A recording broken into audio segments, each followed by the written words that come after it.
Dark Souls is perfect. You hear so many other people say that Dark Souls has saved them and how it has changed their life, but what people don't understand is how this game, this piece of media, this absolute fucking masterpiece, has shifted so many people's perspectives. This is way more than just a game. This is a fucking experience.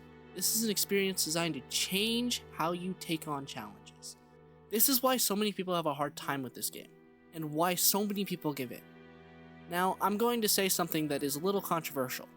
Dark Souls is an easy game. Now, before all the hate is boiling in my comment section, let me explain. This game is not the most physically demanding game when it comes to mechanics. Now, I would come out to say that out of all of the Souls games, this is the easiest by a long shot. The hardest boss in this game isn't really that hard if you just take a step back. If you approach this game with the readiness to adapt to everything that comes your way, the time you will have will be cake. Now, I'm not saying that if you just know the game and you will no death kill every boss first try with no weapon, no armor, heavy roll, you will still have a challenging experience, however, it will not be as bad. Now, this is where the real challenge of this game comes in. The real challenge, the real big bad of this game, is yourself. Not being able to come over your own stubbornness is what ends up being the hardest part of the game by far. Now, let me tell you a story. I showed a friend this game for the very first time, and he heard me talk about this for hours and hours, about how amazing this game was. So he picked it up, and kind of liked it for the first couple hours, and then hit the first obstacle. He was stuck on the boar, and for some reason he could just not get past this. So you know what he said? He was done with this fucking game. He wanted to put it down, and I would just not fucking let him. So naturally, he came whining, and this game is so fucking shit, it's unfair, this is so hard, it's literally hard to be hard, for no reason. So, I let him kind of get out his emotions, let him get out the frustration with the game, because we've all been there. This is the start of the Dark Souls grind, right? Then, as a response, I made him play it more. He overcame the boar, and then the gargoyles, and then there was a spark that got lit. The second his love for the game started was when he beat the Iron Giant. The second that his character was lifted over the wall, his entire perspective on the game changed. He pushed through the Golden Arch City. He passed every high bricked wall and building. Then it happened. The confrontation of the biggest challenge of his ignorant life. Ornstein and Smough. The Double Trouble duo. He spent, and I shit you not, 3 months on this boss fight. Finally, after hundreds of attempts, thousands of times running back from the far away bonfire, he finally did it. As soon as that big fat ass drop, the pure euphoria that passed through his body was something that can never be felt again. Yes, it was me, the whole time. I swear to God, I hated my friend for making me play this game. But to this day, it has been the best experience I have ever had. The point is to describe the absolute fantastic bliss of this game and the magic that is uncomparable to anything else that I've experienced. Now, this doesn't mean it doesn't have flaws, because holy shit does it. And, might as well get those out of the way first, that way we can just genuinely talk about how fucking amazing this game is. So I think the most notorious thing for this game is the fucking glitches. Now, this game is broken. There is no secret, and it has some of the most notorious glitches of all of speedrunning. I'm talking the send script, the wrong warp, and the amazing fall dodge. Of course, a lot of these broken issues are because of the age of the game, and alongside the absolute apeshit crazy fanbase that has no fucking life, and I swear to God, they dissect this code like it's a fucking book. I think even at the time, casually coming across a game-breaking glitch was horrible, yet alone an entire area that makes it seem like you are running a worse version of a Minecraft shader pack on a fucking Alienware PC. Of course, a lot of these kinds of issues were fixed in the remastered version of the game, but a lot of these kinds of glitches are still in the game, for better or for worse, I'm afraid. A lot of the glitches that are still in the game are intentionally left in for the speedrunning community, I swear to God. I don't know if this is entirely confirmed, but a lot of the glitches that are still left in the game were heavily used in speedrunning and still are. So I think there were some decisions made by the developers to keep them in, so that way nothing went a little too fucking different and the game didn't get changed too much. Another thing that fucking sucks is the second half of the game. This is the biggest disappointment of the game. It's pretty well known that the development of this game was rushed and all of the time went to the first half of the game. Don't get me wrong, I think the later half of the game isn't really that bad. However, most of it is pretty fucking terrible. Let's start with the Duke's Archives. This area is actually kind of badass, but the only thing I kind of have a problem with is the amount of damage that the normal fucking enemies do. I understand to a certain point why the damage is so high because of all the crystal weapons, but god damn is it fucking annoying being hit with an arrow and having all of your health being fucking obliterated faster than your cousin after touching your Xbox. Now, if we want to talk about a goddamn area, let's talk about the Tomb of the fucking Giants. I think the idea of taking the sight of the player away on top of taking a weapon slot away to make the darkness a little less brutal sounds absolutely phenomenal on paper. However, when put into practice, it gets a little more complicated. And when I mean complicated, I mean annoying. The area that is submerged into darkness is absolutely awful. The thin strips of walkways combined with the bombardment of enemies makes it very hard to enjoy, well, living. I do kinda like the idea of having an earlier game boss be a normal enemy to fight because it shows how fucking bad you were at the beginning of the game. Having the pinwheels scattered across the area does kind of make a good impression, because 9 times out of 10 on a normal playthrough, you do beat Pinwheel before going into the Tomb of the Giants. So having that boss be easy as fuck and then going in and just having a bunch of him are phenomenal. But if you want to talk about having early game bosses later in the game as normal enemies, nowhere does it better than Hell. And I mean hell in every sense of the imagination, because no one likes being here. The Lost Izalith is absolutely fucking awful. It starts with a whole lake of lava where you're constantly taking damage while traversing the area. On top of this, there are massive shitbags that they call enemies that are pretty much invincible for no reason. And on top of all of this, this is the longest run back to a boss. That is the worst thing that has ever fucking touched a game. I genuinely don't think there's a single good thing about this area, and that is kind of unfortunate due to the possibility that it could be the coolest late game boss. I think the Witch of Izalith could have been such a cool boss fight that ended up being just straight up disappointing. Of all the problems a game could have, having a couple bad areas with some annoying shit sprinkled in isn't really that bad. It is why so many people call it a masterpiece. Now that all the negatives are out of the way, let's fucking talk positives. Fucking mechanics. Dude, it's not very often that you can play a game that's latest in the series and then go back to the original and it feels so crispy clean. Sorry, Demon Souls. This game feels so fucking crispy to play even all these years later.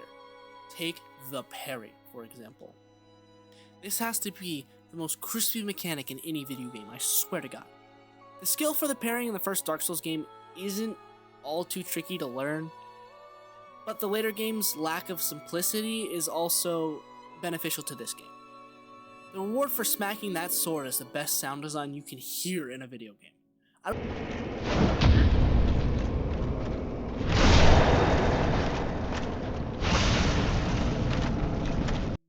Now, obviously, every enemy is not parryable, and that is where the roll comes in. And obviously, this is like the most basic fucking game mechanic in this, game. But that is why it is so genius. You being able to roll out of every attack gives so much depth to the game and has such a high skill ceiling for everything to the point where there are people that have beaten this game without even being hit. The fact that people have gone through this game without having a single hair on their head even touched is absolutely fucking incredible. And that is due to the parry and roll mechanics that genuinely just add so much fucking complexity to the game to an outstanding degree. It is absolutely fucking phenomenal. Now, another kind of looked over mechanic in the first game that I actually really do enjoy is the weapon upgrading. I will admit, the weapon system in this game is so much more complicated than the later ones, and yes, it is kind of a fucking frustrating thing to get down, but as soon as you get it down, it really isn't that complicated. I think it gives you a lot more flexibility when it comes to build options and weapon options as well. There are not that many weapons in this game compared to the later entries, but I feel like you have so many more opportunities when it comes to weapon grinding than like Dark Souls 2, for example. that leads us in to probably the most fun part about this game, and that is making an absolutely fucking busted build that will touch a boss, and the boss will know. Builds are a very natural part of this game that develop and build over time. I think the builds in these games are what make the experience for the player so fun. Having so many different options for one single playthrough has helped so many people from getting bored and actually conquering the challenges that come along with the more difficult gameplay. I think having a pretty much easy mode built into the game without having it as slider is very beneficial. You pick up a couple sorceries, you make the game so much easier for yourself in so much more of a natural way. I think having items that you can use in the game to make it easier 10 times better than a slider that just alters some hitboxes or alters some fucking health pools and shit. Genuinely, it is just so much better of a design than anything else in the game. Yes, I think the mechanics of these games are perfect, and I do think that Dark Souls 1 has a lot of good building blocks that only got added on to. I don't think there was really any mechanics that needed to be taken away from Dark Souls 1 that isn't in the older games. The art design for this game is absolutely phenomenal. I think it is unmatched to any other video game to date. The amount of lore in this game is absolutely outstanding. Having so many different motivations for each decision that you can make in the game, each boss that you kill, each way you can move, and order of bosses and all this kind of shit. I think having all of these different pieces that have so much depth to them makes the world feel so much more alive. On top of it, the areas of this game are probably the most lifelike, detailed areas in any video game that I've ever seen. And I say that purely for the fact of the amount of detail that is put into their areas. I'm not meaning it's the most realistic thing, as in like there's townspeople walking about in a whatever, and there's so many different like things that they can do. No. I mean the areas feel like dead, and that's what they're going for, obviously, because it is a dead world. But it feels lived in. You know what I mean? It is genuinely such a good way to have the game kind of split up like this, because you can find out so much about the lore of this game through just wandering around. Nothing compares to this like Ash Lake. Having Ash Lake be so hard to get through, being hidden as fuck, and being the most beautiful area in this game, on top of having probably the most significant lore details down there, is perfect. You can tell that the developers of this game loved fucking lore and building their worlds so that way anybody can enjoy it if they just take the time. And of course, it would not be a Dark Souls video without talking about the fucking bosses. Now, I will say, I think the first Dark Souls game has some of the best boss design of any of the video games. I think Miyazaki working on each boss personally definitely improves this game so much compared to the others. Now, I said earlier that the difficulty is not as far up there as later games. But that doesn't mean it's not there entirely. I think there are some bosses that the difficulty is actually very high in. Artorias being a very good example of it. It does have more of a fluid, kind of high-paced fight rather than, the slower ones that are in the rest of the game. However, I think what this game lacks in difficulty, it makes up for in impact. Now, my favorite boss in this game is not the most challenging by any means. Great Wolf Sif is easily my favorite boss fight in the game, and that is purely for one, the environmental storytelling. As said earlier, it is such a huge part about this game, and it carries so much. Two, the lore implications of this boss, again, is fucking phenomenal. The fact that he is literally just there, protecting you from the very thing that took his master to begin with, is so poetic and genuinely unmatched by any other boss fight I've ever had. And three, having the boss more unironically human is probably the best part about the boss fight. Seeing it limp at the end is genuinely heartbreaking. And having the alternate cutscene after beating the DLC first, where he recognizes you, is such an emotional punch to the gut, dude. So yes, and the boss fights are absolutely the culmination of this entire game. So it is only more poetic to see that the last boss, the guy you have been spending the entire game building up to, the one that has been talked about, be just a husk of his former self. And usually in other games, you know, a husk of their former self, they would be like still absolutely fucking goated and just absolutely cracked out of their goddamn mind like a 6-year-old on Fortnite. But no, he is genuinely a husk of his former self. He was a god. He was somebody that ruled over men. The guy who wiped out dragons. The guy who built an empire. And you can just parry him. You can literally kill him with a couple hits. He is nowhere near the hardest boss fight in the game. And that only makes it so much more impactful onto where the world is right now. And I think it only makes it better that you get to choose how the game ends. Do you keep the Age of Fire going so that way more civilizations can pass on, go forward, and keep the same cycle? Or do you just end it now? Let the Age of Dark rule. Bring a new age to this world. I think this is also the perfect decision in describing how this game changes people. Again, so many people have made so many videos about how it's changed their life, and I don't think people really understand why.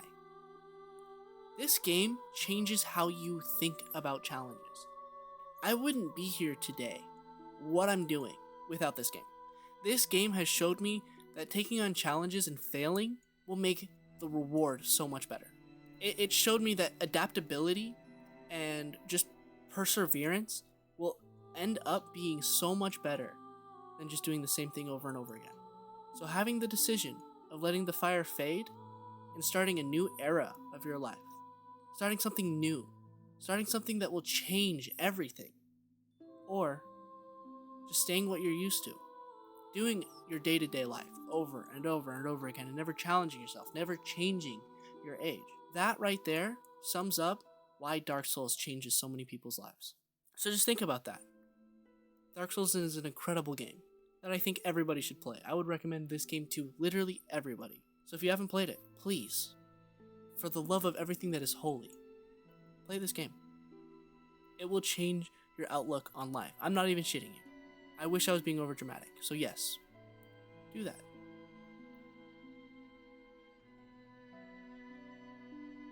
Alright, thank y'all for watching the video. I do appreciate it. It is a little bit more of a personal video I've been working on.